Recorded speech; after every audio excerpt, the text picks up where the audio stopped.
안녕하십니까? 유나의 감동 주파수입니다.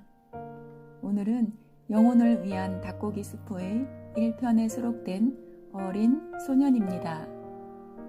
영혼을 위한 닭고기 스프는 잭 캔필드와 마크 빅터 한센 두 사람이 40여 년 삶에서 일어난 생동감 넘치는 일화들의 경험을 글로 옮긴 최상의 요리입니다. 닭고기 스프는 미국에서 예로부터 전해오는 민간 요법의 하나로 몸살 감기에 걸렸을 때 할머니나 엄마가 끓여주는 전통 음식이랍니다. 제목에서 느껴지듯이 삶에 지쳐 기운과 용기가 필요한 당신에게 충분한 치료 음식이 될 것입니다. 한편의 어른 동화입니다. 어린 소년이 어느 날 학교에 입학했다. 그는 정말 어린 소년이었다.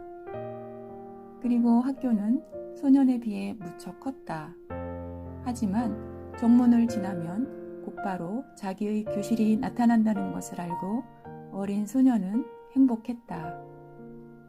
학교는 이제 처음처럼 그렇게 크게 느껴지지 않았다. 어느 날 아침 어린 소년이 수업을 받고 있을 때 선생님이 말씀하셨다. 여러분, 오늘은 그림 공부를 하겠어요. 좋은데? 하고 어린 소년은 생각했다. 소년은 그림 그리기를 좋아했다. 사자와 호랑이, 닭과 송아지, 기차와 배. 소년은 크레용 상자를 꺼내 그것들을 그리기 시작했다. 그러나 선생님은 말씀하셨다. 기다려요. 아직 시작하면 안 돼요. 선생님은 다른 학생들이 준비가 될 때까지 기다리게 했다. 자, 그럼 오늘은 꽃을 그리겠어요. 이윽고 선생님은 말씀하셨다. 좋은데?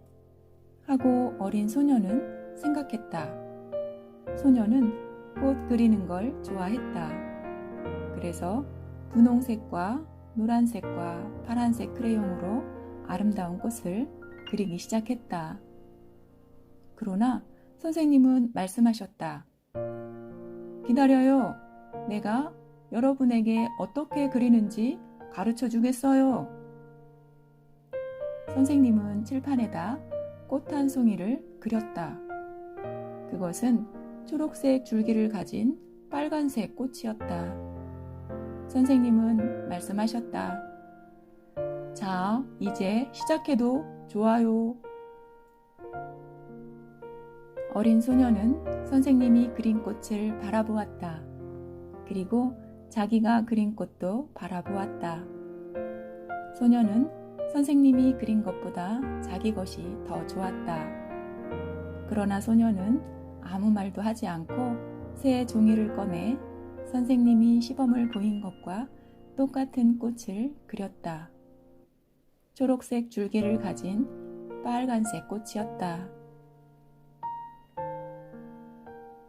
다음 날 아침 어린 소년이 정문을 지나면 곧바로 나타나는 교실 문을 열고 들어갔을 때 선생님께서 말씀하셨다.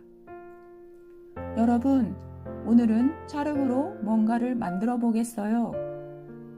좋은데? 하고 어린 소년이 생각했다. 소년은 찰흙을 갖고 노는 것을 좋아했다. 소년은 찰흙으로 온갖 것을 만들 수 있었다. 눈사람과 아프리카 뱀, 코끼리와 생쥐, 자동차와 덤프트럭.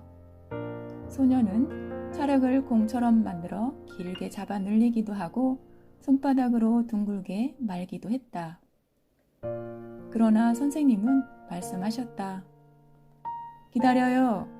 아직 시작할 때가 아니에요. 선생님은 모든 학생들이 준비될 때까지 기다렸다. 자, 그럼 오늘은 접시를 만들어 보겠어요. 이윽고 선생님은 말씀하셨다. 좋은데? 하고 어린 소년은 생각했다. 소년은 찰흙으로 접시 만드는 것을 좋아했다. 그래서 소녀는 여러 가지 모양과 크기를 가진 접시들을 만들기 시작했다. 그러나 선생님은 말씀하셨다.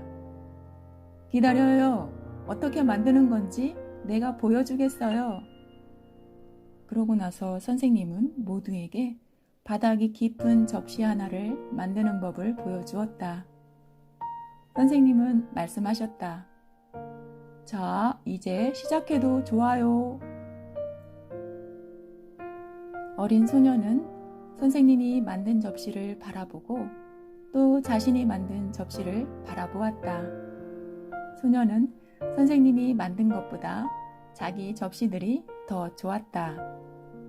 그러나 소녀는 아무 말 없이 찰흙을 다시 둥근 공처럼 뭉쳐서 선생님 것과 똑같은 접시를 만들었다. 그것은 바닥이 깊은 접시였다.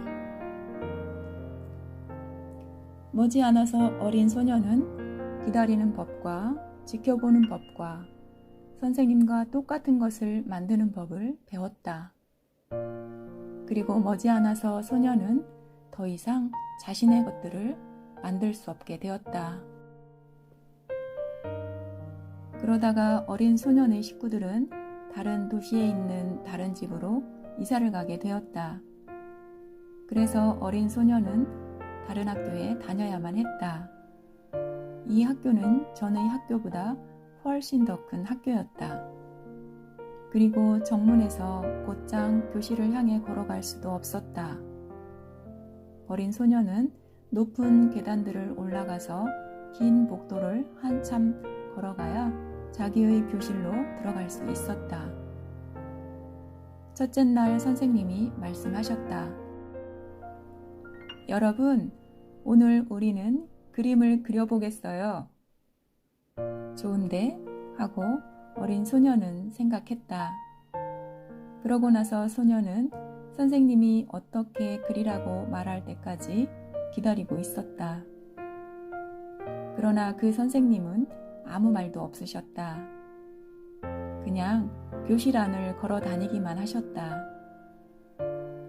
어린 소년이 앉아있는 자리까지 오셨을 때 선생님이 물으셨다. 넌 그림을 그리고 싶지 않니? 어린 소년은 말했다. 그리고 싶어요. 그런데 무슨 그림을 그릴 거죠? 그러자 선생님이 말씀하셨다. 무슨 그림을 그리는가는 너한테 달렸지. 어떻게 그리죠? 하고 어린 소녀는 물었다. 선생님이 말씀하셨다. 내가 그리고 싶은 대로 그리렴. 무슨 색을 칠하죠? 아무 색이나 칠하렴. 그러고 나서 선생님은 말씀하셨다. 만일 모든 사람이 똑같은 그림을 그리고 똑같은 색을 칠한다면 그것이 누구의 그림인지 어떻게 알 수 있겠니? 네, 알 수 없어요. 하고 어린 소녀는 대답했다. 그래서 어린 소녀는 분홍색과 노란색과 파란색 꽃을 그리기 시작했다. 어린 소녀는 새 학교가 좋았다. 정문을 지나 곧장 교실이 나타나지 않는다 해도. 헬렌 버클리. 오늘은 특히 여러분 마음에 아름다운 꽃을 만나시길 바랍니다. 오늘도 유나의 감동 주파수였습니다. 감사합니다. 감사합니다. 감사합니다.